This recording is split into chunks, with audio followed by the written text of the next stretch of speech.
বাংলাদেশে আর বাংলাদেশের বাইরে পৃথিবীর বিভিন্ন প্রান্তে যেখান থেকে চ্যানেলে দেখছেন আপনাদের সকলকে সাদর আমন্ত্রণ তৃতীয় মাত্রা দেখবার জন্য। প্রিয় দর্শক, সাম্প্রতিক নানা বিষয় নিয়ে আলোচনার জন্য আমার সঙ্গে স্টুডিওতে রয়েছেন আমার বাবা আছেন সাংবাদিক বিশ্লেষক আশরাফ কায়সার, আমার ডানে রয়েছেন লেখক এবং বিশ্লেষক ডক্টর জাহিদুর রহমান। স্বাগত আপনাদের দুজনকে তৃতীয় মাত্রায়।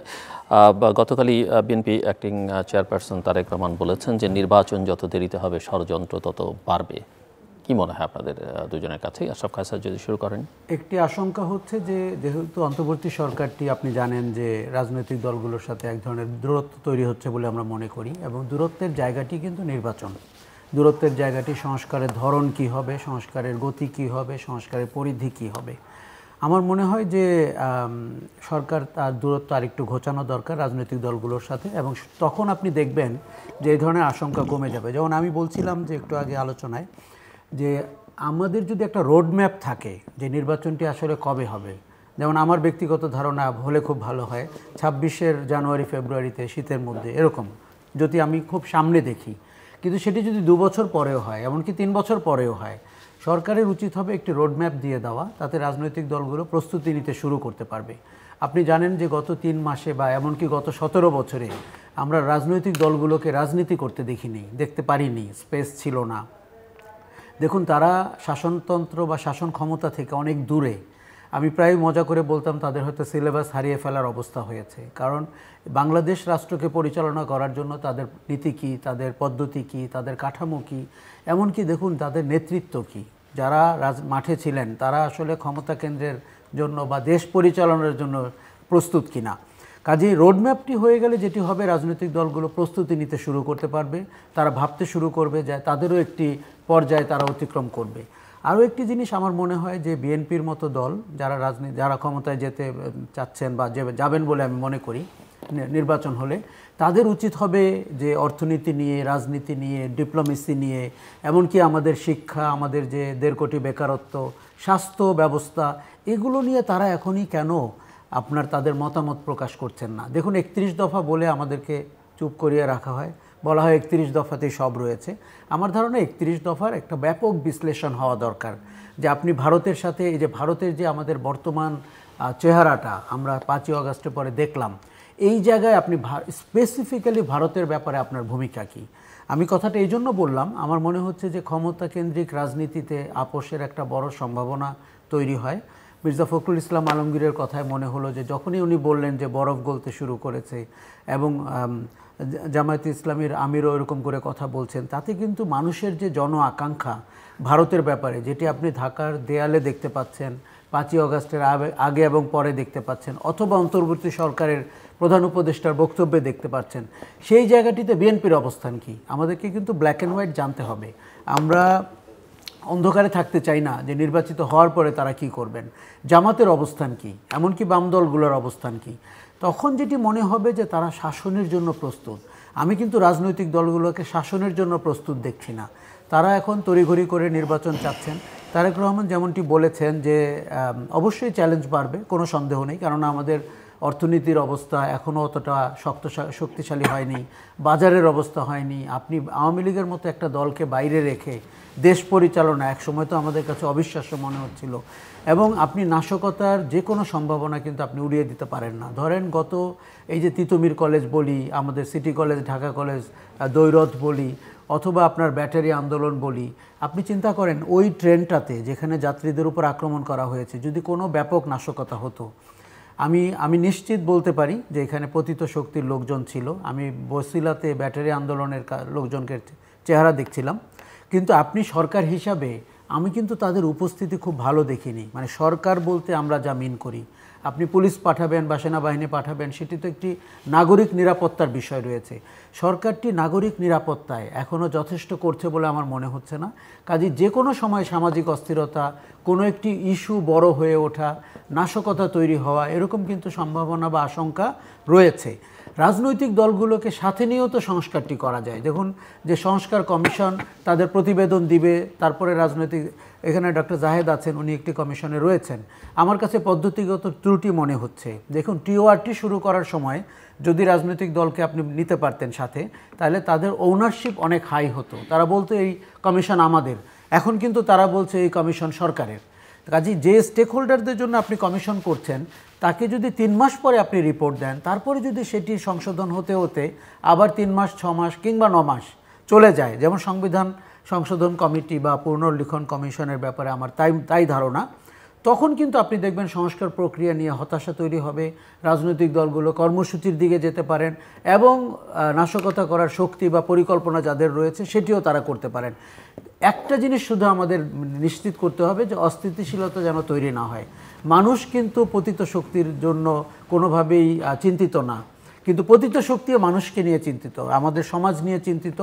সোশ্যাল মিডিয়াতে তারা যেমনভাবে প্রোপাগান্ডা করছেন, এবং আজকে নুরুল কবির নিউজ সম্পাদক উনি ব্যাখ্যা দিয়েছেন যে তার একটি পোস্ট নিয়ে কীরকম সজীব ওয়াজেদ জয় মিথ্যা প্রোপাগান্ডা করেছেন।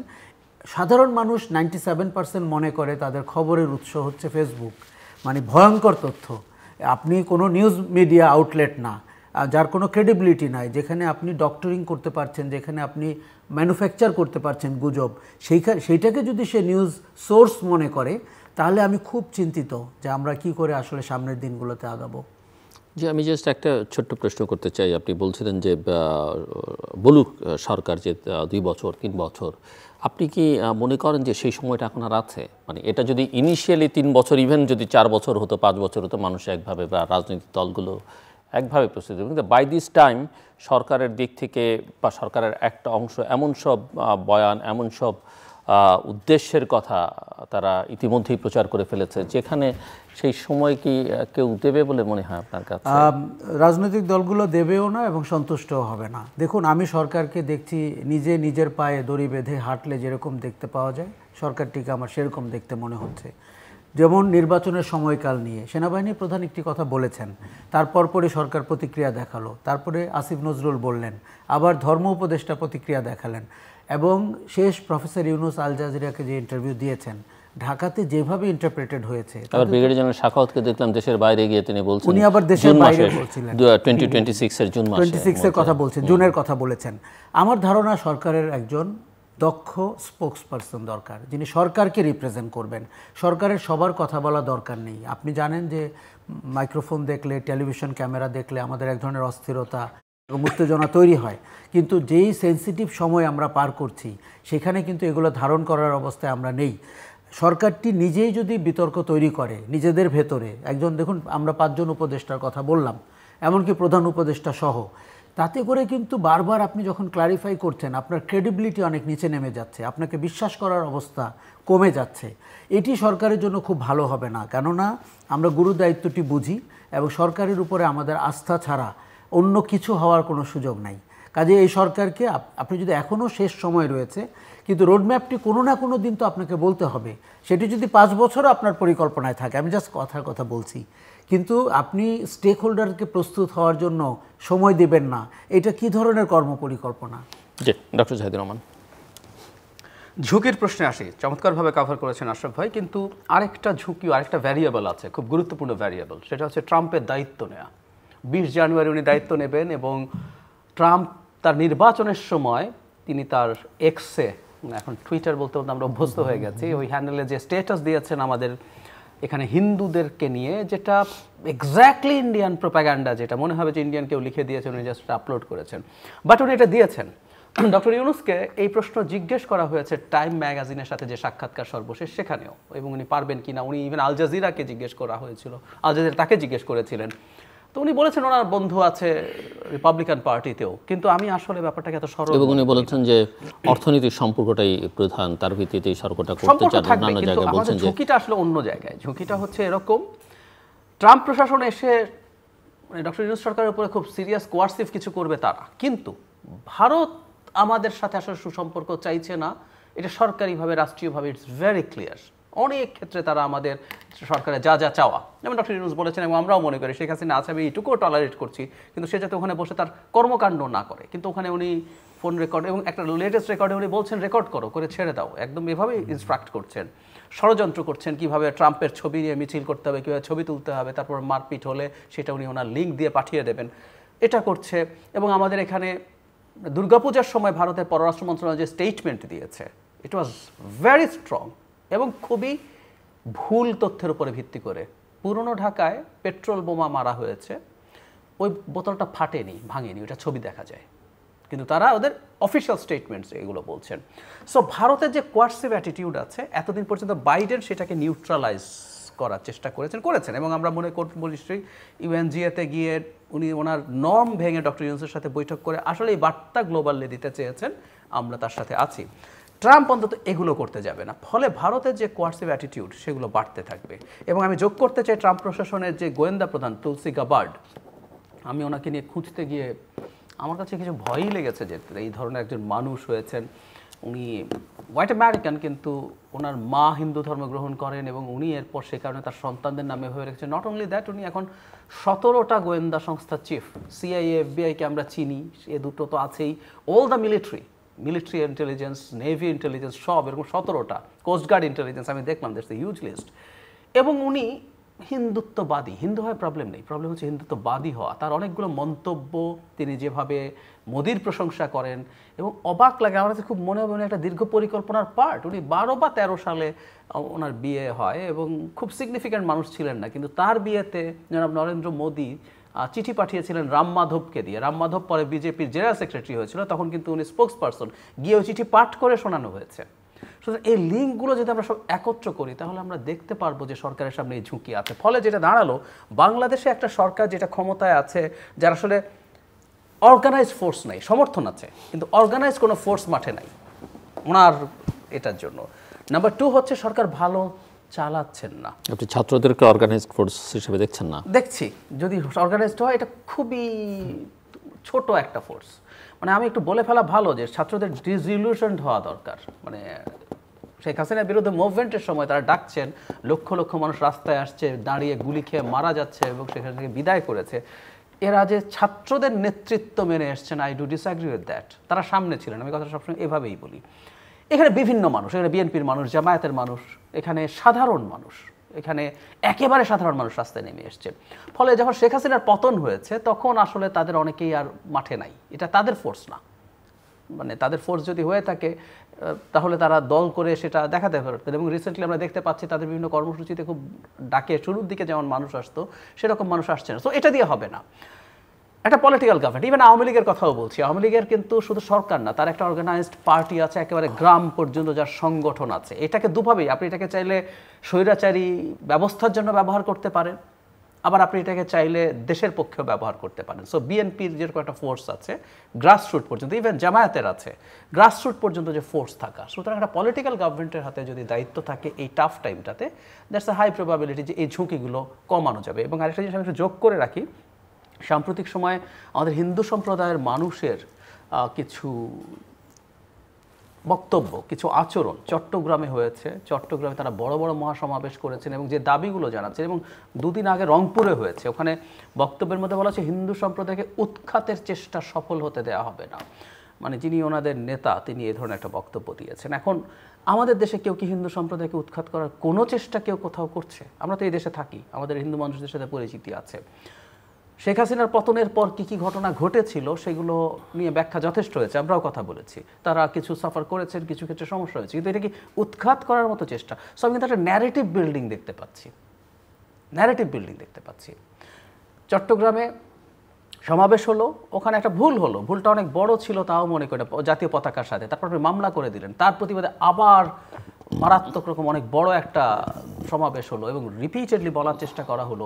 তারপরে চট্টগ্রামেই একটা স্টেটাসকে কেন্দ্র করে, যেখানে একটু উল্টো ঘটনা, এতদিন পর্যন্ত যেটা হয়েছে যে হিন্দু সম্প্রদায়ের কেউ স্টেটাস দিয়েছে, মুসলিম সম্প্রদায়ের মানুষ গিয়ে হামলা করেছে, এখানে আবার উল্টো দেখা গেল যে ইসকনকে নিয়ে মুসলিম সম্প্রদায়ের যে স্টেটাস গেছে, হিন্দু সম্প্রদায়ের মানুষ গিয়ে তার দোকান ভাঙচুর করেছে এবং সেটা নিয়ে পাল্টাপাল্টি আবার আইনশৃঙ্খলা রক্ষাকারী বাহিনীর ওখানে ডিসপ্রপোর্শনের বল প্রয়োগের অভিযোগ আছে।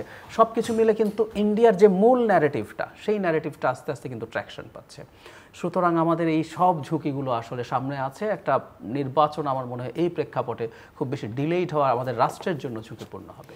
সো আশরাফ খান স্যার, একটু জাস্ট আমি জানি আপনার কাজের মূল ক্ষেত্রটা হচ্ছে কমিউনিকেশন, আপনি পলিটিক্সের স্টুডেন্ট, আপনি স্পোক্স পার্সনের কথা বলছিলেন। স্পোক্স পার্সন যে কোনো সরকারে থাকলে ভালো, তাহলে সরকারে যারা আছেন এক একজন এক এক রকম কথা, এটা বিএনপিকে একসময় বিব্রত করেছে, আওয়ামী লীগকেও করেছে, এই সরকারকেও করছে। কিন্তু পলিটিক্যাল পার্টি যখন ক্ষমতায় থাকে তার কিন্তু জনগণের সঙ্গে এক ধরনের সংযোগ থাকে এবং এই ধরনের সরকার যখন ক্ষমতায় এখন যারা আছেন তাদের সঙ্গে কিন্তু জনগণের কোনো সম্পর্ক সেই অর্থে নাই, তাদের জবাবদিহিতার তেমন কোনো জায়গা নাই। তারা যদি কথা না বলেন বা তারা যদি ধরেন মিডিয়ার মুখোমুখি না হন, যেমন এই সরকার এখন যারা 21 জন আছেন বা সংখ্যা আরও কিছু বেড়েছে বা 24 জন আছেন, এদের আমার মনে হয় 8-10 জন তো খুঁজেই পাওয়া যাবে আপনি খুঁজলে, যারা একটা ওয়ার্ডও উচ্চারণ করেছেন কেউ কখনো দেখে নাই। তো সেক্ষেত্রে কী হবে? তখন তো সরকারটাকে পুরাই ইনভিজিবল মনে হবে। সেটা সমাধান কি? সো পলিটিক্সের স্টুডেন্ট এবং কমিউনিকেশনের কাজের ক্ষেত্রে আপনার কাছে আমার প্রশ্ন। আমি আপনার সঙ্গে ডিসএগ্রি করি না, অ্যাগ্রি করি, কিন্তু এই সমস্যার সমাধান। আচ্ছা, আমি আপনাকে বলি, এখন আপনি গভর্নেন্স পরিচালিত হয় আপনার ন্যারেটিভের উপরে। আপনি ইন এ রিয়েল সেন্স কোন কোন কাজ করছেন বা করছেন কি না, তার চেয়ে বেশি ইম্পর্টেন্ট হচ্ছে আপনার ব্যাপারে পারসেপশন কি তৈরি হচ্ছে। এখন পারসেপশন ম্যানেজমেন্টের জন্য এই সরকারে আসলে কেউ আছে কি ট্রেন্ড? আমার মনে হয় নাই। আপনি জানেন যে আগে জনসভায় লক্ষ লক্ষ লোক হতো, এখন সোশ্যাল মিডিয়াতে আপনি লক্ষ লক্ষ ফলোয়ার পান। মানে জনসভায় আপনাকে যেতে হচ্ছে না, মানুষকে কষ্ট করে আনতে হচ্ছে না, রাস্তা অবরোধ করতে হচ্ছে না। এই দুটি পরিবর্তন যদি আমরা মাথায় রাখি, যে একটি হচ্ছে পারসেপশন, আরেকটা হচ্ছে যে আপনার ফিজিক্যাল ফাংশনের চেয়ে আপনার virtual function or remote function can even work better. এটি যদি আমরা মাথায় রাখি, এখন দেখুন এই সরকারের সবচেয়ে বড় সংকট কী? এই ধরনের সরকারের রাজনৈতিক দল সেটি যতই খারাপ হোক, মানে আওয়ামী লীগের মতো দল হোক অথবা বিএনপির মতো বড় দল হোক, যার নিয়ন্ত্রণ অতটা প্রান্তিক পর্যায় পর্যন্ত থাকে না, থাকবেও না, তাদের কিন্তু সমর্থন আছে, তাদের সংগঠন আছে, কমিটি আছে, সমর্থন আছে। ফলে আপনি তাদের সাথে একভাবে কোনো না কোনোভাবে, আপনি দেখুন একজন রাজনীতিবিদের বাসায় ভোরেই দেখা যায় 50 জন লোক এসে হাজির হয়েছে। 100 দিনে এই সরকারের কোনো উপদেষ্টার বাসায় কি সব মিলিয়ে 50 জন লোক হাজির হয়েছে কি না আমি সন্দিহান। তার মানে তাদেরকে তো মানুষ চেনে না এবং তারা কখনো এগুলো ফেস করে অভ্যস্ত না। আপনি খেয়াল করে দেখবেন, ওই কারণে জনগণের ভেতরে কোনো সন্দেহ দানা বাঁধলে বা প্রতিক্রিয়া তৈরি হলে তাদের এক ধরনের প্যানিক অ্যাটাক হয়। তারা কিন্তু ওটি হ্যান্ডেল করে অভ্যস্ত না। রাজনীতিবিদরা যেরকম পলাতক হন, সেরকম আবার ফুলের মালা নিয়ে আসেন, এখন সেরকম আবার আপনার ভোটে নির্বাচিত হন অথবা আবার জেলখানায় যান। এই পুরো চক্রের যেই দায়িত্বটি আপনি এখন সরকার পালন করছে, তাহলে সরকারটিকে কলা কৌশল এবং তার কমিউনিকেশন এবং তার ইমেজ নিয়ে ভাবতে হবে। দেখুন, আমি একসময় মার্কিন যুক্তরাষ্ট্রের নির্বাচন ব্যক্তিগতভাবে গিয়ে ফলো করার চেষ্টা করেছি। সেখানে হোপ অথবা চেঞ্জের মতো দুটি শব্দ কিন্তু দুটি সরকারকে, দুটি নেতাকে পাওয়ারে এনেছে। আমি তখন দুঃখ করে বলতাম যে আমাদের দেশে কবে হবে যে একটি শব্দ বা একটি সেন্টেন্স রাজনীতির গতি প্রকৃতি ঠিক করবে বা মোড় ঘুরিয়ে দিবে। এখন কিন্তু তাই ঘটলো। সরকারটি বিদায় নিল রাজাকার বলে, আবার যারা ক্ষমতায় এলো অথবা যারা পরিবর্তনটি করলো তারা কিন্তু অধিকারের কথা বলে এলো যে আমার অধিকারটি আমি চাই। তার মানে আপনি একটা অধিকার শব্দ, একটি রাজাকার শব্দ, দুটি শব্দের দুটি পক্ষকে কিন্তু তার ভাগ্য ঠিক করে দিল। এই সরকারের শব্দটি কি? সরকারকে কিন্তু ভাবতে হবে। তখন যেটি সুবিধা হবে, আপনি 24 জন উপদেষ্টাকে বলতে পারবেন যে এই শব্দের উপরে আপনি কি করে ন্যারেটিভ দাঁড় করাবেন। সেটি তার মন্ত্রণালয়ের হতে পারে, সেটি সরকারের পুরো সামগ্রিকভাবে হতে পারে। এখন আমরা দুটি ঘটনা দেখছি। একটি হচ্ছে প্রধান উপদেষ্টার প্রেস অফিস, যেখানে প্রেস সেক্রেটারি আছেন, ডেপুটি প্রেসে, তারা মূলত প্রধান উপদেষ্টার হয়ে কথা বলছেন। তারা কেউ কোনো মন্ত্রণালয়ের প্রতিনিধিকে আমরা দেখি যখন প্রেস কনফারেন্স করেন, কিন্তু সেটা হলিস্টিকভাবে সরকারের না। সরকারের মুখপাত্র হওয়ার যে স্কোপটা, সেটি আমরা এখনও খালি দেখছি। আরেকটা জিনিস আপনি খেয়াল করেন যে প্রধান উপদেষ্টা যেই দিন ভাষণ দিলেন সর্বশেষ, সেই দিন তার কাছ থেকে আমরা এমন সব তথ্য পেলাম, সেটা গত 100 দিনে কেন পেলাম না। ধরেন 11টি বিশেষায়িত হসপিটাল সত্যিই যদি থেকে থাকে, স্বাস্থ্য উপদেষ্টা কোথায়? উনি কেন 30 দিন আগে, 90 দিন আগে এই কথাটি বললেন না? তাহলে কিন্তু যে আহতদের নিয়ে আপনার যে অব্যবস্থাপনা তৈরি হয়েছে, এই অভিযোগ থেকে সরকার অন্তত বিরত থাকতে পারতো যে তার গায়ে এটি লাগছে না। আপনি নিহতদেরকে যে সম্মানী দিচ্ছেন, সেটি ডিস্ট্রিবিউশন করছে কে, কারা, কিভাবে? এখন দেখুন, আপনি একটু আগে বলছিলেন যে সরকারের পাটাতন ছাত্ররা কিনা। ছাত্ররা, আমি প্রায় বলে থাকি যে লায়ন কিংয়ের সিম্বা যেরকম করে হুঙ্কার দিয়ে হঠাৎ করে উপলব্ধি করলো যে সে ছোট সিংহ থেকে বড় সিংহ হয়ে গেছে, আমার ধারণা এই 5ই অগাস্টের অভ্যুত্থানটি তাই হয়েছে। ছাত্ররা তাদের মতো করে এগুচ্ছিল, সারা দেশের মানুষ তাদের অধিকার বঞ্চিত অবস্থায় ছিল, তারা রাজনৈতিক কর্মী, তারা শেয়ার মার্কেটে টাকা হারানো, তারা গুম খুনের পরিবার, সবাই রাস্তায় নেমেছে। ফলে ওই হুঙ্কারটি তারা হয়তো ভেবেছিল 2000 লোক হবে, তারা দেখলো 2 লক্ষ লোক হয়ে গেছে। তার মানে আমার মতে ইট ওয়াজ এ ক্রাউড সোর্সড রেভলিউশন, মানে এক একজন এক এক পথের ছিল, তারা এক হয়েছে। এই পাঠাতন কিন্তু খুব শক্ত পাঠাতন না সরকারের জন্য। আর এই পাঠাতনে আমরা অনেক ধরনের বিভ্রান্তি দেখতে পাচ্ছি, অনেক ধরনের বিরোধ দেখতে পাচ্ছি, অভিযোগ দেখতে পাচ্ছি, এমনকি অভিলাষ দেখতে পাচ্ছি। কাজেই তারা কিন্তু তাদের নিজেদের ভাগ্য অথবা ভবিষ্যৎ নিয়ে চিন্তিত। তারা কেউ ভাবছে ফাঁসির দড়ি এগিয়ে আসছে, কেউ ভাবছে তাদের নামে চাঁদাবাজি হচ্ছে সেটি কী করে ঠেকাবে, কেউ ভাবছে যে তাদের রাজনৈতিক স্পেস কি করে নিশ্চিত হবে, সেটি কি কিংস পার্টির আদলে হবে। কিন্তু তারা তো কিং মেকার, কারণ প্রধান উপদেষ্টা বলেছেন তারাই তাদের নিযুক্ত মানে নিয়োগদাতা। তাহলে কিং মেকারের রাজনৈতিক দলের চরিত্র কেমন, এটি কিন্তু আমরা এখনও দেখিনি। আমরা অতীতে দেখেছি কিংস পার্টির রাজনৈতিক দলের গঠন প্রক্রিয়া। তাহলে ছাত্রদের ভবিষ্যৎ অনেকটা অনিশ্চিত, তাদের উপরে ভরসা করে সরকার পরিচালনা অনেকটা কঠিন।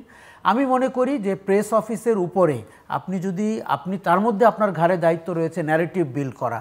মানে 5ই অগস্ট একটা ইভেন্ট হয়ে থাকলে হবে না, একজন মহিলা পালিয়ে গেছে, তার কিছু সাগরেদরা পালিয়ে গেছে, এটি তো একটা ইভেন্ট। এবং আমাদের মূল সমস্যা হচ্ছে আমাদের জার্নালিজমও কিন্তু ইভেন্ট বেসড। আপনি খেয়াল করে দেখবেন প্রেস কনফারেন্স ডাকেন, প্রচুর লোক, 23টি ক্যামেরা সামনে চলে আসলো, তাকে আপনি বলেন একটা অনুসন্ধানী প্রতিবেদন করতে এই বিষয়ের উপরে। আমি সালমান রহমানের উপরে সবচেয়ে বেশি যে অনুসন্ধানী প্রতিবেদন দেখেছি গত 100 দিনে, ওনার নারী কেলেঙ্কারি। তো সালমান রহমান কি আমাদের ইতিহাসে আলোচিত হবে নারী কেলেঙ্কারির জন্য? নিশ্চয়ই না। তার মানে উনি যে 6 বিলিয়ন 8 বিলিয়ন লোপাট করেছেন, এই গল্পটা আপনাকে বিশ্বাসযোগ্যভাবে কে করবে? সামিটের কথা বলি, প্রধান দুটি দৈনিকে আমি সামিটের উপরে কোনো অনুসন্ধানী প্রতিবেদন দেখলাম না, কেননা তাদের ট্রাস্টি বোর্ডে সামিটের আজিজ খান চেয়ারম্যান। কাজে আপনার যদি এতটুকু স্বার্থহানি করে সাংবাদিকতা আপনি করতে না পারেন, তাহলে আমরা যাদেরকে বড় বলি তারা আসলে বড় কিনা। তাহলে কি হচ্ছে, সরকারটির কিন্তু সেই অর্থে তেমন কোনো বন্ধু নাই। অনেকেই তার বন্ধুর আচরণ করছে তাদের নিজস্ব স্বার্থে। তারা কেউ উপদেষ্টা মনোনয়নে লবিং করছে, তারা কেউ তৃতীয় শ্রেণীর ইন্টারভিউ নিচ্ছে, দেখে আমাদের খুব লজ্জা লাগছে। বাইরের মিডিয়া আউটলেটগুলোকে দেখছি কি বুদ্ধিদীপ্ত ইন্টারভিউ নিচ্ছে, এমনকি পিটিআই ভারতীয় জনগণ বা ভারতীয় সরকারের স্বার্থ বুঝে প্রশ্নটি করেছে, যেখানে প্রফেসর ইউনুস দারুণভাবে বলেছেন। কিন্তু আপনি পারসেপশন ম্যানেজমেন্ট, আপনি ন্যারেটিভ বিল্ডিং এবং সরকারের ভালো দিকগুলো, আজকে আমার একজন উপদেষ্টার সাথে সকালে দেখা হয়েছিল, উনি তার সেক্টর সম্পর্কে অনেক সুন্দর কথা বললেন। তা আমি বললাম যে উনি আপনার সেই বর্ণনার 9 জনের একজন, যিনি সবচেয়ে কম কথা বলেছেন, বা 10 জনের একজন। উনি বলছিলেন যে এত বেশি গল্প আছে, আমার কোনো স্টোরি টেলার নাই। কারণ ওনার সাথে যাদেরকে দেখলাম তারা মূলত ব্যুরোক্রেট। আপনি জানেন তাদের একটা গণ্ডিবদ্ধ জীবন, তারা হয়তো কিছুটা সুবাতাস দেখছেন, কিন্তু তারা অনেক বেশি হিসাব নিকাশ করা মানুষ। আপনাকে গল্পকার নিতে হবে, স্টোরি টেলার নিতে হবে, আপনাকে ন্যারেটিভ বিল্ডার নিতে হবে, আপনাকে পারসেপশন ম্যানেজমেন্টের লোকজনকে সরকারে অন্তর্ভুক্ত করতে হবে। এবং এই প্রথম আমি আশা করব যে সরকারটি চিনুক বা না চিনুক, সে আসলে প্রফেশনাল লোককে হায়ার করুক। কেননা আপনি কাকে চেনেন, আপনার সাথে কে ইউনিভার্সিটিতে পড়েছিল, এক ক্লাসে ছিলেন, এই বিবেচনায় কিন্তু আমাদের সাদা চুলের সংখ্যা এত বেশি বেড়ে গেছে। 3জন ছাত্রকে আপনি উপদেষ্টা পরিষদ থেকে বাদ দিয়ে দেখেন তো গড় বয়স কত হলো। তাহলে আমরা যে বলছি যে তরুণরা তাদের রাজনৈতিক আকাঙ্ক্ষা প্রকাশ করেছে, এই সরকার কি ওই আকাঙ্ক্ষার সাথে মানানসই? সো এই প্রশ্নে আমি জানি আমার অনেকেই অসন্তুষ্ট হবেন, এবং এই প্রশ্নটা ডক্টর জাহেদের কাছেও থাকবে আমার, কিন্তু তার কাছে আবার আগে আপনাকে প্রশ্ন করতে চাই। এই যে বারবার আমরা ছাত্রদের বলছি, এখন ছাত্র বা ছাত্র নেতা হিসেবে যারা কথা বলছেন সরকারের থেকে বা সরকারের বাইরে, সরকারের ঘনিষ্ঠ হিসেবে, তারা কি আসলেই বাংলাদেশের এই লক্ষ লক্ষ ছাত্রকে এই মুহূর্তে রিপ্রেজেন্ট করেন কি না? একদমই করে না। তাহলে আপনারা কেন এই যে ন্যারেটিভের কথা বলছেন? আপনি একজন বয়ান তৈরিকারী মানুষ হিসেবে আমি আপনাকে দেখি, ডক্টর জাহেদকে তো প্রতিদিন একাধিক বার দেখি বয়ান তৈরিতে। আপনারা কেন এই বয়ান তৈরি করছেন? আমরা কেন তৈরি করছি না, কেন বলছেন বারবার যে ছাত্রদের? আমি না, এটি এই জন্য বলছি যে দেখুন, তারা তো no, they are not representing Bangladeshi মানে পপুলেশন এন্ড বাংলাদেশি মানুষের যে অ্যাসপিরেশন। না, আমি মানুষ বা অন্য মানুষ ছাত্রদেরকেও কি করছে, শুধু ছাত্রদের, যে লক্ষ লক্ষ ছাত্র একদমই করছে না, public university, private university, college, schools, এই কথাটি মোটা দাগে বলা দরকার। আপনি 17ই জুলাইয়ের ঘটনা জানেন, যেদিন পাবলিক বিশ্ববিদ্যালয়গুলো বন্ধ করে দেওয়া হলো, সেদিন থেকে যদি প্রাইভেট ইউনিভার্সিটির দায়িত্ব না নিত, রাস্তায় না নামতো, আমার তো মনে হয় 17ই জুলাই ছিল এই আন্দোলনের মৃত্যুর দিন। আমি বাস্তবে সেই অবস্থায় দেখেছি। কেউ কি প্রাইভেট ইউনিভার্সিটির ছাত্রদেরকে কনসিডার করতে চেয়েছে এই অন্তর্বর্তী সরকারে? করেনি। তার মানে হচ্ছে যারা একটি একটি ছোট্ট অংশ যারা নিজেদেরকে প্রতিনিধিত্বকারী বলছেন তাদেরকে আমরা এখনও মনে করছি প্রতিনিধিত্বকারী, কিন্তু তারা এই মুহূর্তে ডক্টর জায়েদ যেটি বললেন আমরা তাদের সাম্প্রতিক সমাবেশগুলোতে দেখেছি, তাদের কোন্দলের ঘটনা দেখেছি, এমনকি নারী এবং পুরুষের মধ্যে যে বিভেদ তৈরি হয়েছে সেটি দেখেছি। তারা এখন প্রতিনিধিত্ব করছেন না। কাজেই আমাদেরকে বুঝতে হবে যে অভ্যুত্থানের যে সার্বজনীন চেহারাটি ছিল তার প্রতিনিধিত্বকারী মানুষজন কোথায় রয়েছে। তার মধ্যে আপনি জানেন যে 5 থেকে 8 তারিখে বাংলাদেশে যা ঘটেছে অগাস্টে, ভুয়া সমন্বয়কারী হিসাবেও আবির্ভূত হয়েছিল, কেউ নিজেকে প্রধান উপদেষ্টা হিসেবে উপস্থাপনেরও চেষ্টা করেছিল। এই যে ঘটনাগুলো আমরা তো আগামীতে আরও ভালোভাবে জানতে চাই। মেন্টর প্যাট্রন কিছু ডক্টর জাহেদ, মানে ছাত্র বলতে যাদেরকে বোঝাচ্ছি, যাদেরকে সামনে দেখি, আশরাফ ভাই রাইটলি বলছেন, এবং আমি রিসেন্টলি ব্যক্তিগত যোগাযোগ হয়েছে, কারো কারো প্রোগ্রামে গেছি, মানে তারা প্রাইভেট ইউনিভার্সিটির সমন্বয়কদেরকেও অ্যাকোমোডেট করছে না। মানে খেয়াল করুন, সেই অর্থে সমন্বয়ক নামে আছে, কিন্তু এই ন্যারেটিভ থেকে তাদেরকেও সরিয়ে দেওয়া হচ্ছে। শুধু প্রাইভেট বলছে কেন, পাবলিক ইউনিভার্সিটি, অন্যান্য ইউনিভার্সিটি যারা ছিলেন অনেকে তো সেখান থেকে সরে দাঁড়িয়েছেন। আমি বলবো শুধু ঢাকা বিশ্ববিদ্যালয়ের প্রতিনিধিত্ব, এমনকি জাহাঙ্গীরনগর যেখানে আমরা জিল্লুর ভাই আমরা, এবং ওখানে যেই সমন্বয়কের যে সাহসী দৃঢ়চেতা ভূমিকা আমরা দেখেছি, তাকে কি আপনি অ্যাপ্রিশিয়েট করেছেন? একদম তাই। মানে তার মানে অন্য সমন্বয়কদেরকে আদার করে দেওয়ার চেষ্টা হয়েছে, এবং এটা কিন্তু অন্য কেউ করেনি। কেউ কেউ মনে করতে পারেন ছাত্রদেরকে বা আলাদা করে 2 পক্ষ 3 পক্ষ করে দেওয়া হয়েছে, এটা কিন্তু কেউ করেনি। না, আমি মনে করি না। আমি বাইরের থেকে কেউ করেনি।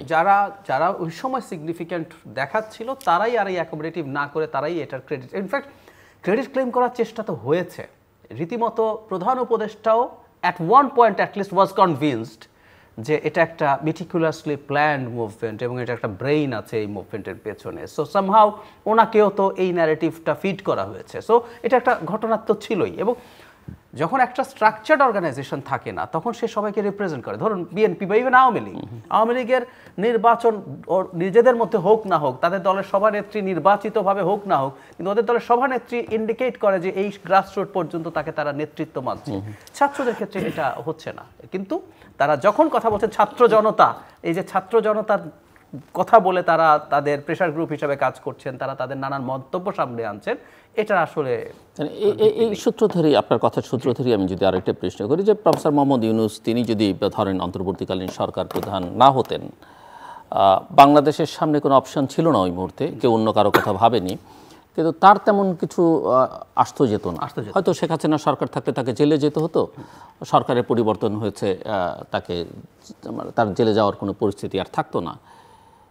কিন্তু এই পুরো প্রক্রিয়ার মধ্যে এই যে নানান বয়ান, নানান জনের কৃতিত্ব নেবার প্রক্রিয়া, এর মধ্যে, এবং আপনি একাধিক উদাহরণ টানলেন চিফ অ্যাডভাইজারকে কেন্দ্র করে, এর মধ্যে করে উনিও তো বিতর্কিত প্রশ্নবিদ্ধ, উনি নাচেও হয়ে যাচ্ছেন, এবং সেখান থেকে ওনাকে রক্ষা করবার উপায় কি? আমার প্রশ্নটা আপনাদের দুজনের কাছে এই কারণে যে বাংলাদেশের জন্য ওনাকে ব্যবহার করবার যথেষ্ট সুযোগ রয়েছে আগামী দিনে, এবং আমি তো মনে করি নির্বাচনের পরও যারাই ক্ষমতায় আসে তারাও যদি চায় ব্যবহার করতে পারে, এবং উনি যতদিন শারীরিক মানসিকভাবে সুস্থ থাকবেন, এবং আমি মনে করি যেহেতু উনি নিজেই প্রসেসের মধ্যে ঢুকেছেন, উনি নিজেও হয়তো কেউ যদি আন্তরিকভাবে চান উনি তার সেবাটা দিতে চাইবেন, উপায় কি?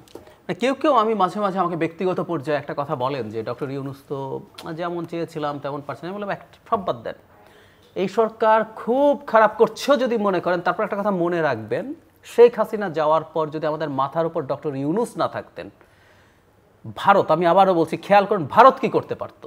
শুধুমাত্র এই ব্যক্তিটা ছিলেন বলে, ওনার আর সব কিছু যদি সরিয়ে রাখি, এটা আমাদের কপাল, আমরা কথ্য ভাষায় যদি বলি, উনি আমাদের মাথার উপরে ওই সময়টাই ছিলেন। ওনার স্টেচার গ্লোবালি এত বড়, এবং ঘটনাচক্রে ডেমোক্র্যাটরা পাওয়ারে ছিল, তার সাথে ওনার একেবারে ব্যক্তিগত পর্যায়ে সম্পর্ক আছে। সুতরাং আমরা ওই প্রবল ঝড়ঝাপটা আমরা সামলাতে পেরেছি সেই কারণে। সুতরাং এটা একটা বিরাট রোলের জায়গা আছে। কিন্তু হ্যাঁ, এখন খোলাখুলি যদি বলি, ডক্টর ইউনূস দেশে বিদেশে মিলে থাকতেন, এবং উনি বাংলাদেশের ঘটনা নিয়ে, প্রবাহ নিয়ে ওনার খুব বেশি এনগেজ থাকার স্কোপও ছিল না। উনি এতটাই গ্লোবাল পার্সোনালিটি। শেষে হয়তো শেখ হাসিনা তাকে অনেক ঝামেলা করার কারণে ওনাকে বাংলাদেশের এগুলোর মধ্যে অনেক ক্ষেত্রে এনগেজড হতে হয়েছে। ফলে উনি এত তো জানতেন না, এবং পরিকল্পনা করেই তাকে এই জিনিসগুলো করা হয়েছে। আমার কাছে এখন যেটা মনে হয় সেটা হচ্ছে, আমি ধারণা করি, এটা আমি ধারণা বলছি, ডক্টর ইউনূস সম্ভবত রিয়েলাইজ করেছেন।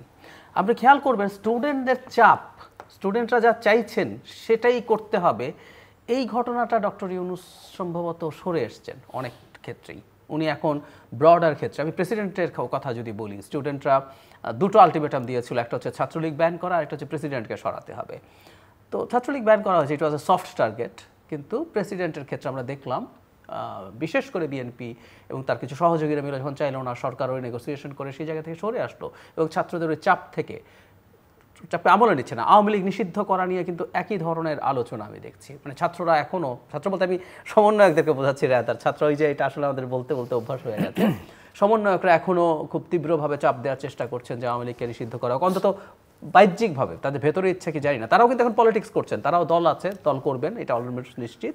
সো তারাও পলিটিক্স করছেন, কিন্তু মুখে যেহেতু এটা বলছেন, সেই আওয়ামী লীগের ক্ষেত্রেও সরকারের অবস্থান কিন্তু তাদের সাথে অ্যালাইন করছে না। সুতরাং আমি মনে করি উনি রিয়ালাইজ করেছেন এবং উনি সম্ভবত 21শে নভেম্বর সশস্ত্র বাহিনী দিবসে বেগম জিয়াকে যেভাবে নিয়ে গেছেন। তো আমি ধারণা করি সামনে, এবং এই অভিযোগও আছে, উপদেষ্টা 3 জন যখন নেওয়া হলো, বিশেষ সহকারী নেওয়া হলো, ছাত্ররা মানে সমন্বয়করা অভিযোগ করছে যে তাদের কাউকে নেওয়া হয় না, তাদের সাথে কোনো আলোচনা করা হয়নি, এবং তারা একজন উপদেষ্টাকে, 2 জন বিশেষ করে একজনকে বিশেষ করে বলেছেন এখনই সরাতে হবে, আলটিমেটাম দিচ্ছেন, কিন্তু সরকার শুনছে না। ফলে আমি ধারণা করি তার সরকার পরিচালনা প্রক্রিয়া থেকে এই সমন্বয়কদেরকে আস্তে আস্তে সরিয়ে দিচ্ছে। আশরাফ কাসেম, আমি আপনাকে বলি যে প্রফেসর ইউনূস 8ই অগাস্ট দায়িত্ব না নিলে আমাদের অনেক সমস্যা হতো, এবং ওই সময়ে আমাদের যে ভারতের মানে প্রোপাগান্ডার মুখে দাঁড়াতে হয়েছে, বা বিশ্বের একজন নেতা হিসাবে তার যে ভূমিকা ছিল, তিনি ওটি দারুণভাবে পালন করেছেন। কিন্তু আজ 100 দিন পরে আমার মনে হচ্ছে যে উনি জিম্মি হয়ে গেছেন। উনি তার উপদেষ্টা পরিষদের কারো কারো হাতে জিম্মি।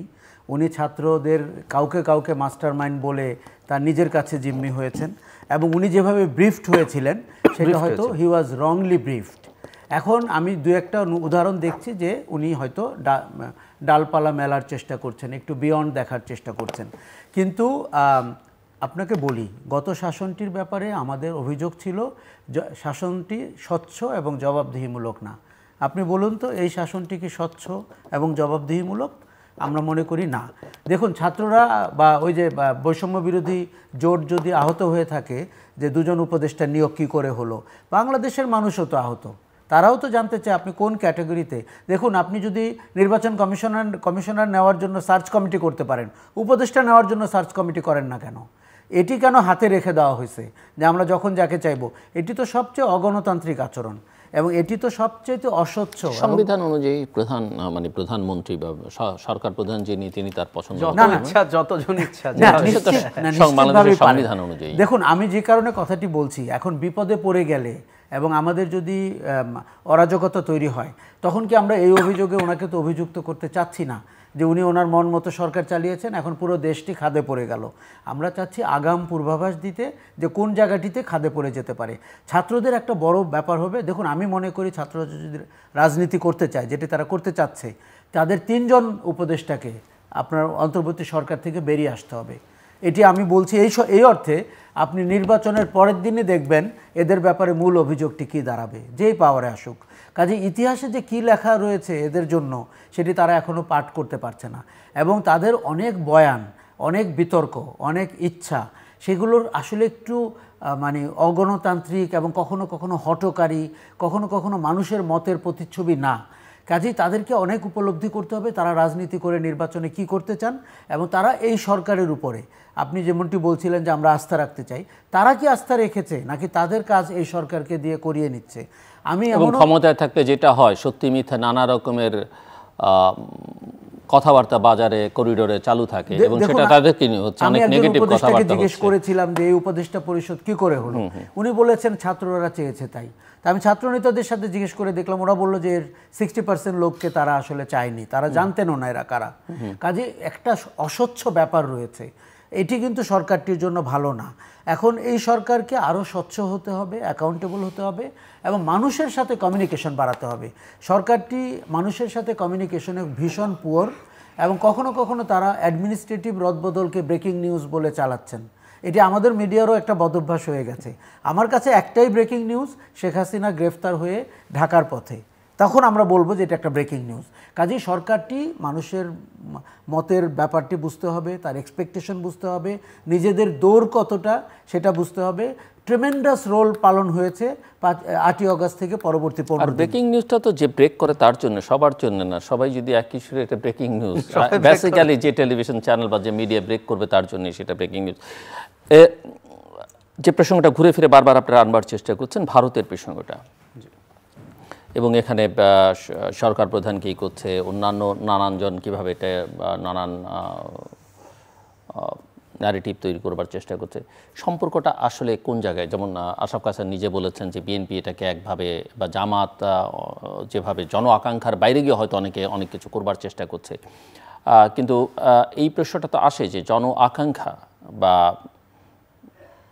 জনগণের দাবি সবসময় মেনে আসলে রাষ্ট্র পরিচালনা করা সম্ভব হয় না।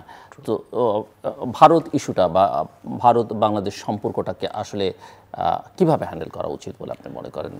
দুজনের কাছে এই প্রশ্ন সম্ভবত সময় যা হাতে তাতে এটাই শেষ প্রসঙ্গ। ওকে, আমি আসলে সরকার ভারতকে ভালোভাবেই হ্যান্ডেল করার চেষ্টা করেছে বলে আমি মনে করি, কিন্তু আমি অবাক হয়ে দেখি, অবশ্য বলা উচিত যে অবাক না হওয়াই উচিত, মানে ভারতের আচরণ, তারা তাদের সেই প্রিভিয়াস কলোনিয়াল মেন্টালিটি থেকে।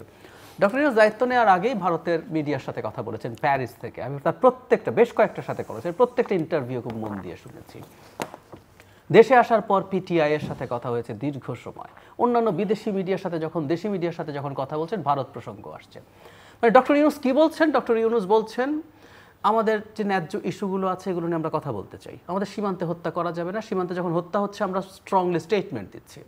অমিত শাহ আগে আমাদেরকে টার্মাইট বলে পার পেয়ে যেত, এখন ঝুলিয়ে লম্বা করে সোজা করবে বলছে, আমরা প্রতিবাদ করছি। আমাদের আদানি চুক্তি বা আরও যেসব চুক্তি যেগুলো ভুল আছে ওগুলো আমরা রিভ্যালুয়েট করে দেখব।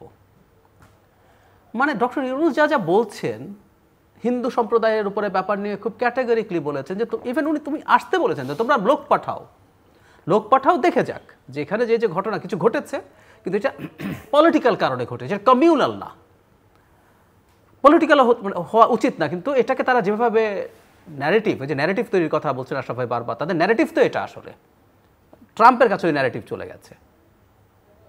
ব্লুমবার্গে একটা রিপোর্ট হয়েছিল সেম ন্যারেটিভে, ন্যারেটিভ ম্যাটার্স। তো এখন ডক্টর ইউনূস এটুকু যদি চান, ইজ ইট টু মাচ? তার মানে কি? উনি একটা স্বাধীন দেশের সরকার প্রধানের মতো কথা বলেছেন, ভারত তো এটা চায় না। না, এটা করার পর ডিপ্লোম্যাসিতে যেটা হয়, লোকজনের ভাল লাগে না, কিন্তু যে বললেন করা যাবে না। ইলিশ নিয়ে একটা ঘটনা ঘটলো, প্রথম না হলো, পরে কিন্তু পাঠালেন। নট অনলি দ্যাট, ইউনাইটেড নেশনসের যে জেনারেল অ্যাসেম্বলি, সেখানে উনি সাইড লাইনে মোদির সাথে বৈঠক করতে চেয়েছেন, অনেকের এটা পছন্দ করে এবং মোদি কিন্তু ডিক্লাইন করেছে।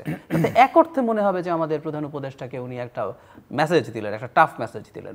সো সরকারের দিক থেকে এই সম্পর্কটা পরে শোনা গেছে যে এটা টাইমিংটা মিলেনি, এটা বলা হয়েছে, উনি চলে গেছেন। হ্যাঁ, এটা শোনা গেছে, কিন্তু এটা আসলে আপনি যদি চাইতেন এই টাইমটা অ্যাডজাস্টেড হতে পারে, যাবার আগে চলে গেছে, এটা অ্যাডজাস্ট করা যায়। আসলে এটা উনি ডিক্লাইন করেছে।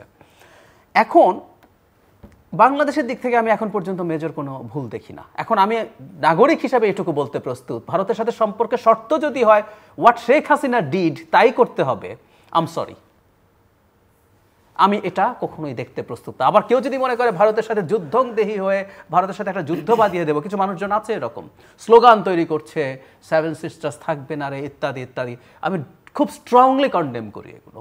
ভারত, আমরা পরস্পরের প্রতিবেশী, আমার ন্যায্য সিকিউরিটি বা প্রবলেম নিয়ে ভারতকে যেমন দেখতে হবে, ভারতের সিকিউরিটি থ্রেট নিয়েও আমাকে দেখতে হবে, এবং সেখানে কোনো থ্রেট আমরা তৈরি করব না।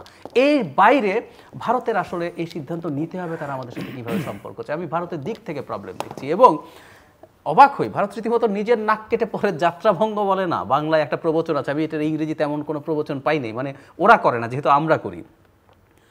অনেকগুলো পত্রপত্রিকায় এসছে, ধরুন কলকাতায় বাংলাদেশকে কেন্দ্র করে বহু ব্যবসা, দোকানপাট, হোটেলস, ক্লিনিক, নার্সিং হোম প্রায় বন্ধের পথে। ওদের রিপোর্ট হয়েছে, ভিডিও রিপোর্ট হয়েছে, বাংলাদেশের পত্রিকার রিপোর্ট হয়েছে, কিন্তু আপনি ভিসা দিচ্ছেন না। মেডিকেল ভিসা দেয়া হচ্ছে বলা হচ্ছে, আসলে দেওয়া হচ্ছে না। ব্যক্তিগতভাবে চিনি, যিনি 2টো কেমোথেরাপি নিয়ে 3য়টার জন্য যাবেন, উনি ভিসা পাচ্ছেন, ওনার হাতে সব ডকুমেন্ট আছে, সো কাগজে কলমে বলছে। সো ভারতের এই আচরণ দেখে একটা জিনিস আমি আসলে, আমাদের কিছু করার নেই, আমাদের যেটা এখন করা দরকার, আমাদের সিকিউরিটিটাকে এনশিওর করে আমাদের বন্ধু তৈরি করা। কারণ ভারত আমাদের বিরুদ্ধে কোনো কোয়ার্সিভ স্ট্রং কিছু করতে যাচ্ছে, আমি এটা নিশ্চিত। না হলে ওদের এই পরিমাণ সংকট আমাদের সাথে তৈরি করার কোনো আর কারণ ছিল না। এবং তারা চাইছে এই সরকারটা বা ভবিষ্যতের সরকার, এটা কিন্তু ভারত তাদের ফাইনাল একটা এভাবে একটা গেম হিসাবে নিয়েছে যে আমি মেরুদণ্ড ভেঙে দিয়েই আমার সাথে সম্পর্ক রাখতে হবে, আমি এটা অ্যাস্টাবলিশ করতে চাই। আমাদের দিক থেকেও আসলে ব্যাপারটা এই মেরুদণ্ড রেখে ভারতের সাথে সম্পর্ক আমরা করব, এই একটা টার্নিং পয়েন্টের জায়গায় পৌঁছে গেছি। ভারত চিরকালই বাংলাদেশের সাথে, এবং স্বাভাবিকভাবে যেটা হয়, আপনি 15 বছর আপনি যদি একটা মানে স্লেভ পান, কোনো একটা দেশের প্রাইম মিনিস্টার আপনার স্লেভ, তাকে বললে যা ইচ্ছা তা করে ফেলা যায়, যা বলবেন তাই করবে, ওই কমফোর্ট থেকে উঠে আসা তো সোজা না, ইটস ভেরি টাফ। এবং তারা এই বাজিটা ধরছে। এই বাজিটা দুটো দিক আছে, হয়তো আমাদের এই সরকার বা ভবিষ্যতে যে কোনো সরকারকে তারা একই রকম করে ফেলবে, অথবা আমরা মাথা তুলে দাঁড়াবো। সো আমরা জনগণ ভারতের সাথে সুসম্পর্ক চাই, কিন্তু আত্মমর্যাদাটাও চাই। সো আমাদের দিক থেকে ইটস ফাইন। এবং ভবিষ্যতে নির্বাচিত সরকার হলে আমি ধারণা করি তারা বেটার বার্গেইন করতে পারবে, কারণ ওই নির্বাচিত সরকারটা জনগণের ভোটে নির্বাচিত, এবং তার এই গ্রাউন্ডটার উপরে দাঁড়িয়ে সে বেটার ডিল করতে পারবে। আশরাফ খান স্যার, দেখুন, আমাদের যে পরিবর্তন হয়েছে সেটি ভারতের হজম হচ্ছে না, কেননা এই পরিবর্তনটি তার ত্রিসীমানাতেও সে ভাবতে পারেনি। এবং যেভাবে বাংলাদেশ থেকে ভারত সুবিধা নিচ্ছিল, ভারত রাষ্ট্রটি তার জাতীয় নিরাপত্তা এবং অন্যান্য সুবিধা ডিপ্লোম্যাটিক এবং বর্ডার এলাকাগুলোতে, সেটি ভারত এত অভ্যস্ত হয়ে গেছিল, তার পক্ষে এখন অন্য কিছু ডিল করা কঠিন হয়ে যাচ্ছে। এখন পর্যন্ত বর্তমান সরকার, অন্তর্বর্তী সরকার, একটি স্বাধীনচেতা রাষ্ট্রের যে স্বাভাবিক ভূমিকা, আমি কিন্তু কোনো অস্বাভাবিক ভূমিকা এখনও দেখিনি। যে ভারত বিরোধী হয়ে গেছে বাংলাদেশ, বাংলাদেশের একজন নাগরিক হিসাবে এটি আমার কখনো মনে হয়নি। যেটি মনে হয়েছে যে সম্মানজনক এবং সমতার ভিত্তিতে সম্পর্ক, সেটি বাংলাদেশ করেছে। এখন আপনি দেখেন যে ভারতের যিনি নরেন্দ্র মোদী, উনি কিন্তু টাইম ম্যাগাজিনের মতে he is the chief divider ইন্ডিয়াতে। তার যে বাংলাদেশ বিরোধী রাজনীতি, সেটি কিন্তু ভারতেও ভাত পাচ্ছে না। আজকে আপনি ঝাড়খণ্ডে দেখেছেন হেমন্ত সোরেন আবার মুখ্যমন্ত্রী হতে যাচ্ছেন, যেখানে তার মূল প্রচারণা ছিল নরেন্দ্র মোদীর বাংলাদেশি অভিবাসনকারীদেরকে হটিয়ে দিতে হবে ইত্যাদি ইত্যাদি। সেটি কিন্তু ভারতের ভেতরেই ভোট পেল না। এবং আমরা গত নির্বাচনেও দেখেছি মোদীর এই হিন্দুত্ববাদী রাজনীতি কিন্তু ভোট পায়নি, অন্তত 100টা আসনে উনি পরাজিত হয়েছেন। এখন আপনার একটা জিনিস খেয়াল করতে হবে যে আমরা, প্রফেসর ইউনূস কিন্তু শুধু ভারতের সাথে সুসম্পর্ক না, উনি সার্কের কথা বলছেন। আমাদের জন্য কিন্তু সার্কের পুনরুজ্জীবন খুব জরুরি, কেননা ভারত বারবার চায় আপনার সাথে দ্বিপাক্ষিক সম্পর্ক করতে, কিন্তু আমাদের অনেক কিছু আছে, 3টি দেশের সম্পর্ক, 4টি দেশের সম্পর্ক।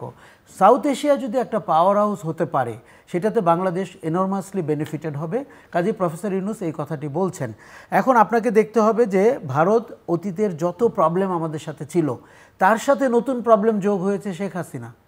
এখন আপনি আমাদের একজন অপরাধীকে, গণহত্যাকারীকে আশ্রয় দিয়েছেন, শুধু তাকে না, তার দলের লোকজনকে।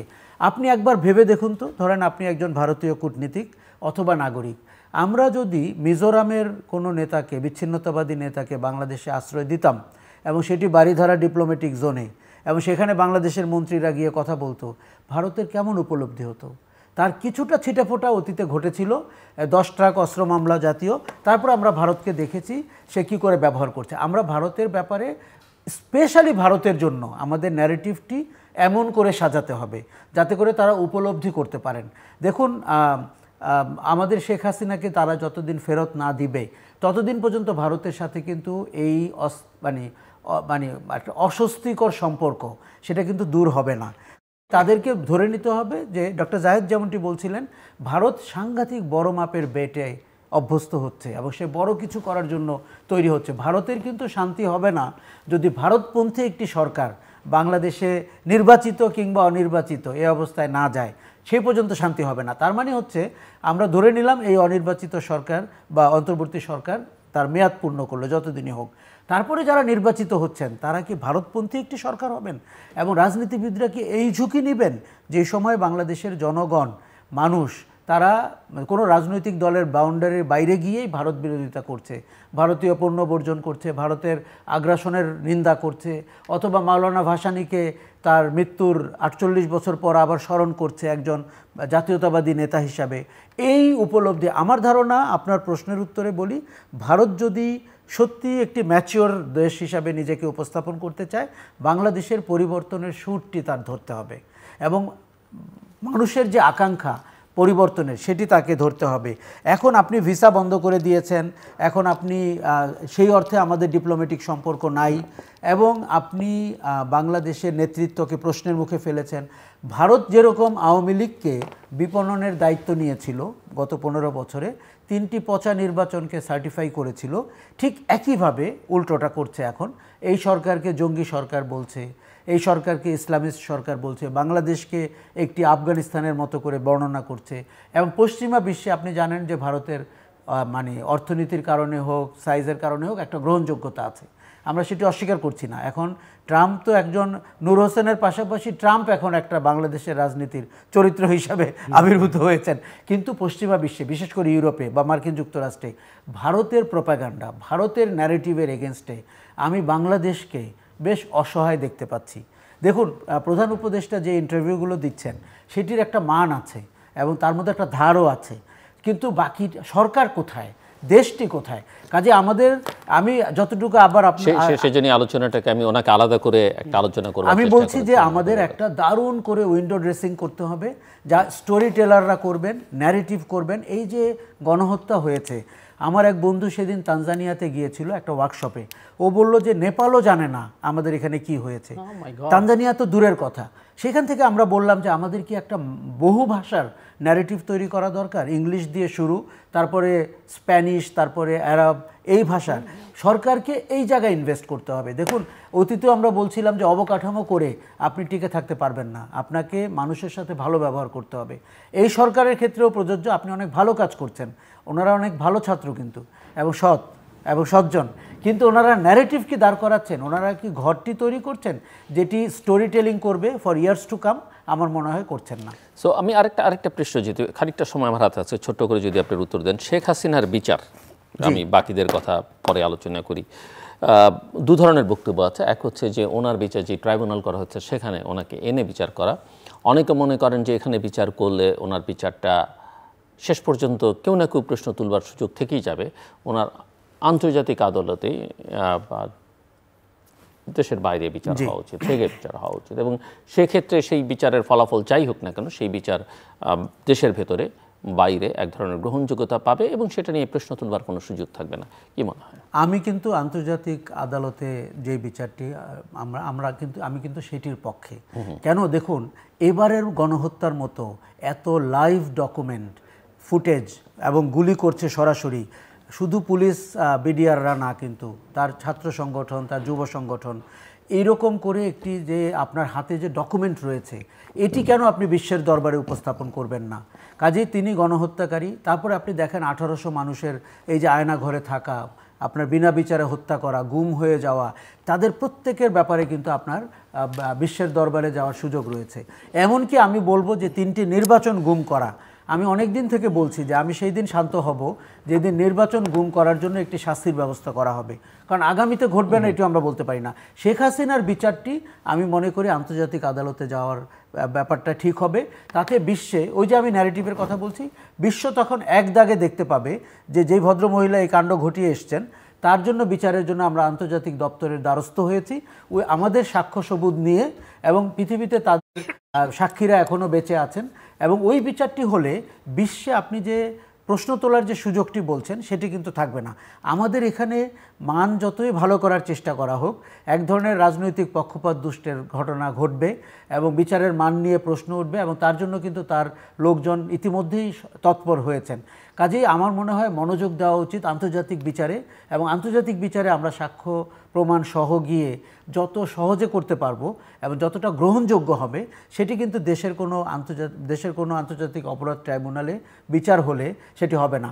আরও একটি কথা, আজকে আপনি ভেবে দেখুন, আমরা ইন্টারপোলকে রিকোয়েস্ট করেছি যে তাকে গ্রেফতার করা হোক। আন্তর্জাতিক আদালত যেরকম নেতানিয়াহুর জন্য কালকে আপনার ওয়ারেন্ট ইস্যু করেছে, আমি তো সেই ওয়ারেন্টটা শেখ হাসিনার জন্য দেখতে চাই। তাহলে কি হলো যে আপনি বিবিসি, আল জাজিরা, সিএনএনে দেখতে পাচ্ছেন যে বাংলাদেশের পতিত স্বৈরাচার, গণহত্যাকারী, এবং আপনি ইমাজিন করেন তার অপরাধের তালিকাটি কত দীর্ঘ। তার সাথে যখন আপনি অর্থনৈতিক অপরাধ যুক্ত করবেন, নৈতিক অপরাধ যুক্ত করবেন, এটি কিন্তু ইতিহাসের কাছে একটি বড় ঘটনা হিসাবে আবির্ভূত হবে। ডক্টর জাহিদুর রহমান, আমি একটু একটা জায়গায় ডিফার করি, সেটা হচ্ছে আইসিসির একটা প্রবলেম আছে। প্রবলেম হচ্ছে এটা কারো অ্যাবসেন্সে কোনো বিচার করতে পারে না। ধরুন এই যে সাক্ষী সাবুদ উপস্থাপন, ডিবেট, শেষ পর্যন্ত সাজা দেয়া, প্রথম কথা হচ্ছে প্রেজেন্সে করলে এটা খুবই লেন্দি প্রসেস, লম্বা সময় লাগবে বিচার হতে, তাতেও সমস্যা নেই। কিন্তু এই যে গ্রেপ্তারি পরোয়ানা জারি হলো, আমরা পারবো, কারণ আমাদের হাতে যা যা প্রাথমিক অভিযোগ আছে সেটা দিয়ে গ্রেপ্তারি পরোয়ানা হবে, কিন্তু শেখ হাসিনাকে ধরে ওখানে হাজির করার আগ পর্যন্ত বিচার শুরু হবে না। অ্যাবসেন্সে কোনো বিচার আইসিসিতে হয় না। আমাদের এখানে তাহলে যেমন ধরুন নেতানিয়াহুর ক্ষেত্রে হলো, উনি এখন যেখানে যেখানে যাবেন না, উনি না গেলে উনি আর অ্যারেস্টেডই হবেন না এবং ওনার বিচারিক প্রক্রিয়ার কোনোদিন শুরুই হবে না। তো শেখ হাসিনা ভারতে আছেন এবং আমরা মোর দেন শিওর থাকতে পারি ভারত ওনাকে কোনোদিন এক্সট্রাডাইট করবে না। এবং উনি যদি ভারতের বাইরে যান, কোনো দেশ যারা ওই যে রোম স্ট্যাটিউট যারা অনুস্বাক্ষর করেছে, বাংলাদেশ করেছে, এরকম অনুস্বাক্ষর করলেই যে গ্রেফতার করতে হবে নট নেসেসারিলি, এগুলো অনেক আলাপ আছে। আমি একটা উদাহরণ দিই, পুতিনের বিরুদ্ধেও গ্রেফতারি পরোয়ানা আছে আইসিসির। সাউথ আফ্রিকাতে ব্রিক্সের সম্মেলন যখন ছিল তখন সাউথ আফ্রিকা আবার ওইটা র্যাটিফাই করেছে। তো পুতিন যদি যায় সাউথ আফ্রিকা কিন্তু আগেই বলছে আমরা অ্যারেস্ট করবো না, মানে এটা এমন না যে কোনো দেশ যদি অ্যারেস্ট না করে বাধ্যবাধকতাভাবে এটা করা যাবে। সো এই জটিলতাগুলো আছে, হলে খুব ভালো হতো। নাম্বার 2 হচ্ছে আমার কাছে সেই বিচারে আমাদের আইসিটিতে যদি আমরা বেশ কিছু স্টেপস নিয়েছি, এগুলো যদি ঠিকঠাক মতো করা যায়, এবার কিন্তু অনেক কিছু করা হয়েছে। বিদেশি লয়ার এসে এখানে ফাইট করতে পারবেন, বিদেশি অবজারভার থাকতে পারবেন, ইভেন ভিডিও করার ক্ষমতা দেওয়া হয়েছে। সো সব ডকুমেন্টেশন সম্ভব। উনি যদি না আসেন ওনার অ্যাবসেন্সে বিচার হবে। কিন্তু আমরা একটা জিনিস অন্তত হয়তো জাতি দেখতে চাইবে, ওনাকে গ্রেফতারি পরোয়ানা দিয়েছে আর আমরা একটা ফেয়ার ট্রায়াল যতটা সম্ভব আমরা এখানে করে সেটার মাধ্যমে আমরা তাকে একটা শাস্তি দিতে পেরেছি। হয়তো হাতে পাইনি, কিন্তু আমাদের এই শাস্তিটাকে আমরা দিতে পেরেছি। কোনো একদিন আমরা যদি তাকে পাই, সেই শাস্তিটা আমরা কার্যকর করব। সেই সম্ভাবনা আমাদের এখানে বেশি, ওখানে কম। গ্রহণযোগ্যতা নিশ্চিতভাবে ওটা বেশি হবে, কিন্তু এখন এই দুটো বেছে নেওয়া। একটা জিনিস যোগ করি, ধরেন আন্তর্জাতিক অপরাধ ট্রাইব্যুনালে আপনি যে চিফ প্রসিকিউটর রেখেছেন, তিনি এর আগে জামাতের নেতাদের পক্ষে আইনজীবী হিসাবে লড়াই করেছেন। কাজেই তাকে রাজনৈতিক দোষে দুষ্ট বলে আওয়ামী লীগ একটি প্রোপাগান্ডা করবে এবং ইতিমধ্যেই করছে। না করলেও আমাদের একটা জবাব আছে, কিন্তু না নিশ্চয়ই আছে। আবার যাকে আপনি তার উপদেষ্টা করেছেন, যে ব্রিটিশ আইনজীবী টবি, উনিও জামাত নেতাদের হয়ে ঢাকায় প্রবেশ করার চেষ্টা করে ব্যর্থ হয়েছিলেন। যেটি যেভাবেই আপনি করেন না কেন প্রশ্ন তোলার একটা সুযোগ থাকবে। যেটি আপনি হয়তো বিচারটি দেখুন, গণহত্যা হয়েছে এটি সবাই জানি, এবং বিচারটি ফেয়ার হবে এবং আগের চেয়ে আইনে অনেক সংশোধন করা হয়েছে। এই যে আপনি যে কথাগুলো বলছিলেন, ভিডিও করা, বিদেশি আইনজীবী আনা, এমনকি তার আত্মীয় স্বজন থাকতে পারবে, তার আইনজীবী থাকতে পারবে, সব কিছুর পরেও মোটা দাগে তারা বলবে এটি প্রতিহিংসার বিচার। রাজনীতিবিদদেরকে তো আমরা চিনি, তারা তাদের গাড়িতে 71 লক্ষ টাকা পেলে বলে রাজনীতি খারাপ হয়ে গেছে, উনি দুর্নীতি করেছেন ওটি বলেন না। কাজে আমার ভয় হচ্ছে যে এই বিচারের ব্যাপারে সাংঘাতিক সতর্ক থাকতে হবে। খুব ভালো হতো যদি আমরা রাজনৈতিক দোষে দুষ্ট মানুষজনকে এখানে প্রসিকিউশন কিংবা তদন্ত কিংবা তার উপদেষ্টা না করতাম। আরেকটা জিনিস, আমি তদন্ত দলের সাথে কথা বলেছি, সেদিন তাদের একজন প্রতিনিধি আমার সাথে কথা বলেছেন। তারা বলছেন যে শুধুমাত্র গণহত্যার সাথে না, তার সাথে অর্থনৈতিক অপরাধটিকে যুক্ত করলে, নৈতিক অপরাধটিকে যুক্ত করলে আপনি বিচারটিকে হলিস্টিকভাবে দেখাতে পারবেন। যেমন নির্বাচন অথবা গণতন্ত্র ধ্বংস করা, এটির অপরাধের শাস্তি কী, এটি কিন্তু আমাদের মারাত্মকভাবে বুঝতে হবে। কারণ আগামীতে যেন কেউ এই দুঃসাহস না দেখায় যে আমি গণতান্ত্রিক পরিবেশকে নষ্ট করতে পারি, রাজনীতি করার স্পেসটা নষ্ট করতে পারি, কিংবা নির্বাচনের পরিবেশ নষ্ট করে একটি ভুয়া ভোটের কালচার চালু করতে পারি। আমার ধারণা শেখ হাসিনা এবং তার দল এরকম অনেক গর্হিত অপরাধে অপরাধী। কাজেই সেটি আমরা আইনানুগভাবে প্রমাণ করে তার শাস্তিটি নিশ্চিত করতে চাই। আন্তর্জাতিক হলে খুব ভালো হয়, কেননা আওয়ামী লীগের বাগাড়ম্বন অনেকখানি কমে যাবে তাতে। আর আমাদের দেশীয় যেটি আইসিটি রয়েছে সেটিতে হলে তারা বারবার প্রশ্ন করতে শুরু করবে প্রতি পদে পদে, এবং বিভ্রান্ত করার চেষ্টা করবে পৃথিবীর মানুষকে যে তাদেরকে প্রতিহিংসার শিকার হতে হচ্ছে। দর্শক, অনুষ্ঠানের শেষ প্রান্তে আমরা সামাজিক যোগাযোগ মাধ্যম ফেসবুক, এক্স এবং ইউটিউবে তৃতীয় মাত্রা লাইভ স্ট্রিম হচ্ছে, আপনারা দেখতে পারেন। টেলিভিশনের পর্দায় দেখতে না পারলে যে কোনো সময় যে কোনো স্থান থেকে ইউটিউবে তৃতীয় মাত্রা চ্যানেলটি সাবস্ক্রাইব করি পর্ব বা পুরোনো পর্বগুলো আপনারা দেখতে পারেন। ডক্টর জাহিদুর রহমান এবং মিস্টার আসফ খান স্যার, অসংখ্য ধন্যবাদ এই আলোচনা শোনার জন্য। দর্শক, আমার অতিথিরা সর্বশেষ সামগ্রিক পরিস্থিতি বিশ্লেষণ করছিলেন। সরকারের সঙ্গে জনগণের দূরত্বটা বাড়ছে, এটা সরকারকে উপলব্ধি করতে হবে। এই আলোচনায় এসে নাগরিক নিরাপত্তার বিষয়টি এবং দ্রব্যমূল্যের ঊর্ধ্বগতি, এগুলো জনমনে নানা অসন্তোষ তৈরি করছে, সেটা ওনারা বলছেন। এবং বিলম্বিত নির্বাচন পরিস্থিতি যে জায়গায় এসে দাঁড়িয়েছে, একটা সময় হয়তো বিলম্বিত নির্বাচন বা সরকার একটু বেশি সময় থাকতে চাইলে সেটা সবাই অ্যাকসেপ্ট করতো, কিন্তু আজকের বাস্তবতায় যে ধরনের সরকারের দিক থেকে বা সরকারের কোনো অংশ যেভাবে আচরণ করছে বা কথাবার্তা বলছে, তাতে মানুষের মধ্যে, বিশেষ করে রাজনৈতিক শক্তিগুলোর মধ্যে নানা সংশয় তৈরি হচ্ছে। কাজেই বিলম্বিত নির্বাচনের তেমন কোনো সুযোগ আছে বলে মনে হয় না। সংস্কার কতটা তারা করবেন, কতখানি তাদের করা উচিত, সেগুলো তাদেরই আসলে নির্ধারণ করতে হবে। সরকার প্রধান হিসেবে প্রফেসর মোহাম্মদ ইউনূসের যে আন্তর্জাতিক ভাবমূর্তি এবং তার যে স্ট্যাটাস, সেটা বাংলাদেশ কিভাবে ব্যবহার করবে এই সরকার, আগামী দিনে বাংলাদেশের জনগণ এবং রাজনৈতিক দলগুলো, এটি নিয়ে ভাবনার একটা সুযোগ আছে। এবং যে চক্রের মধ্যে তিনি আছেন, এটা মোটামুটিভাবে একটা পারসেপশন দাঁড়িয়ে গেছে যে তিনি কোনো একটা চক্রের কাছে জিম্মি। সেখান থেকে তাকে নিজেকেও বেরিয়ে আসতে হবে এবং তাকে বের করবার জন্যে বাকি যারা আছেন শুভবুদ্ধি সম্পন্ন, তাদের আসলে উদ্যোগ গ্রহণ করতে হবে। ভারত বাংলাদেশ সম্পর্ক, ভারত এবং শেখ হাসিনার সরকার আসলে একাকার হয়ে গিয়েছে, সেটা বাংলাদেশের জনগণের কাছে, এবং ভারতও সেই চিন্তা থেকে বেরোতে পারছে না। অর্থাৎ শেখ হাসিনাকে ছাড়া, আওয়ামী লীগকে ছাড়া বাংলাদেশকে তারা ভাবতে পারছে না। আমার অতিথিরা বলছিলেন যে পরিবর্তনের যে সুর, সেটা ভারতকে আসলে বাংলাদেশের যে জুলাই আগস্টে যে পরিবর্তন হয়েছে সেটা অনুধাবন করতে পারতে হবে, এবং সেটা যদি না পারে আসলে সংকট যেটা আছে এই সম্পর্কের ক্ষেত্রে সেটা থাকবে, কিন্তু এই সম্পর্কটা আসলে উন্নয়নও জরুরি এবং দুদেশের জন্যই জরুরি।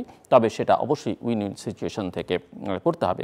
শেখ হাসিনার বিচার, তিনি যা কিছু করেছেন, তিনি যেই হন না কেন, তার বিচারটা খুব জরুরি এবং তার শাস্তিটাও জরুরি, কিন্তু সেই বিচার নিয়ে প্রশ্ন তুলবার সুযোগ যেন না থাকে, সেটা বাংলাদেশকে নিশ্চিত করতে হবে। এবং সেজন্যই এই বিতর্কটা আছে বা এই আলোচনাটা আছে, তার বিচার কি বাংলাদেশে হবে, মানে আইসিটিতে হবে না আইসিসিতে হবে। অনেকেই মনে করেন যে এই বিচারটা যদি আন্তর্জাতিক আদালতে হয় সেটা অনেক বেশি গ্রহণযোগ্যতা পাবে, এবং সেখানে যদি তার কঠিন শাস্তি হয় বা এমনকি তিনি যদি মুক্ত হয়ে যান, তাহলেও সেই বিচার নিয়ে কোনো প্রশ্ন তুলবার সুযোগ কারো থাকবে না, না দেশে না বিদেশে। সে কারণেই সবাই মনে করেন যদি আন্তর্জাতিক আদালতে বিচার হয়, কিন্তু এখানে কিছু সমস্যা আছে, সেই সমস্যা আমার অতিথির আলোচনা করছেন।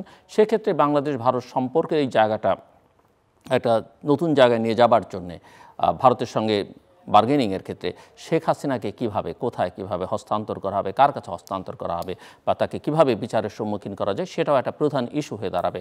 এবং সেটা আসলে ডিল করতে পারাটা হবে বাংলাদেশের একটা কূটনৈতিক সাফল্য বড়, যদি সেটা ঠিকঠাক মতো করা যায়। আমাদের সঙ্গে থাকবার জন্য অসংখ্য ধন্যবাদ। আপনাদের সবার জন্য শুভকামনা।